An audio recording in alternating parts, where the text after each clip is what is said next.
What's good, y'all? rlybeats here, and today we have another episode of Melody Mondays. And for this episode, we're going to be talking about how to make pain melodies for Rod Wave. I just want to say a big thank you to the channel members displayed on screen right now. If you want to become a channel member and gain access to exclusive perks, press the join button down below. And also, if you could leave a like, comment, and subscribe, that'd be greatly appreciated. Now let's get right into it.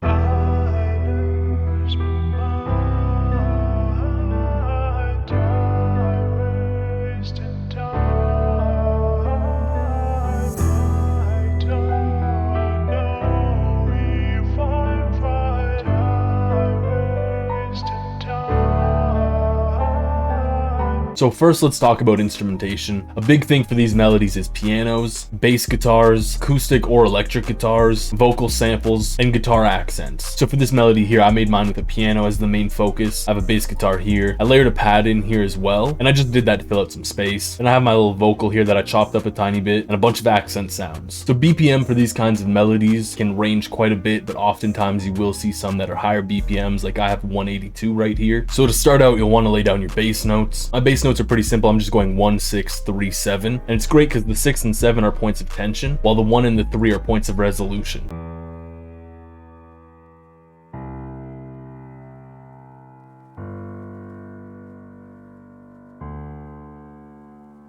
So then all you gotta do is turn that into chords. It can be pretty common to see these melodies take up 16 bars instead of just 8. So for the chords of these melodies, you will want dense chords. And for these first two chords, to make them more dense, I just layered the first and the third up an octave. For this third chord, I actually have the first, third, and fifth up an octave, and then I copied the first and fifth down an octave. And this works really well here because there's a common note, so the chords will transition nicely between each other. I also did the same with the D up here. And then this last chord, I layered the first and the fifth up an octave.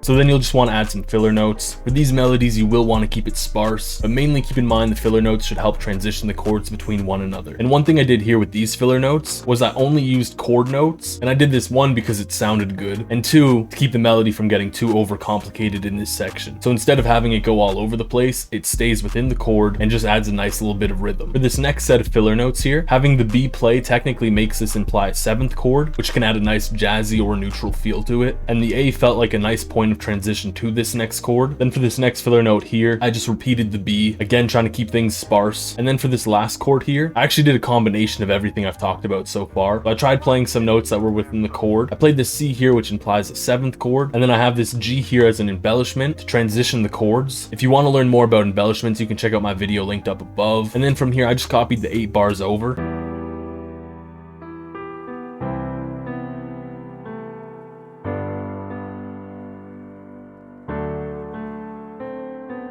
Then from here, I added a top line, and this is actually why I copied the notes over to make it 16 bars. It's very common for these melodies to have the first half with no top line, and then to have the second half with a top line. So sometimes you'll just see a 4-bar section in an 8-bar loop that has a top line, or you'll see what I have here, which is a 16-bar loop. And something that's really common in these types of melodies is these little grace notes here, here, here, and here.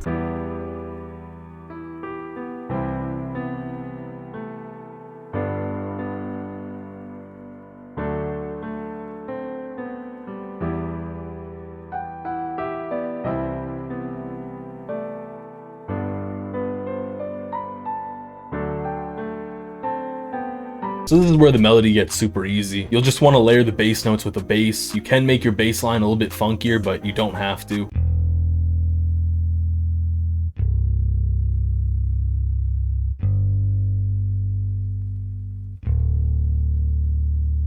Then for me, I layered my chords with a pad. I used a really airy pad for this because I felt like it added a nice ambience to everything that was going on. And one thing that's really important to note with the pad here is I have some contrary motion with these notes. So what contrary motion is it's the motion of notes but in opposite directions. So for example, from the B to the A here, we have the note moving down by 1 step. However, down here from the G to the A, we have it moving up by 1 step. And the contrary motion here provides a nice level of contrast.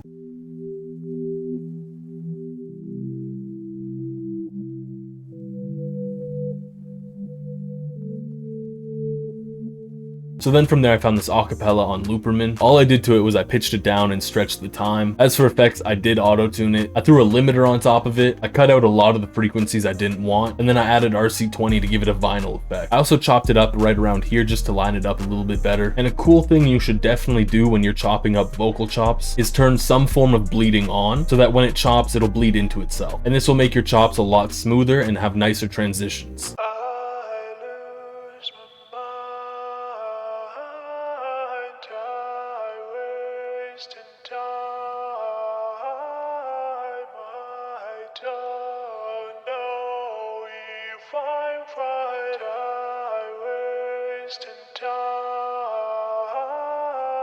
And then from there, you'll just want to add your accent sounds. So for me, I have this guitar slide, this guitar accent, and then this crash and riser. It's really important to make sure all of them are in key, and you can just move the pitch knob to put them in key. Anyways, thank you for watching. That's been another episode of Melody Mondays. Comment down below what other types of melodies you'd like to see me break down. I hope to see y'all next Monday. And here's the full thing.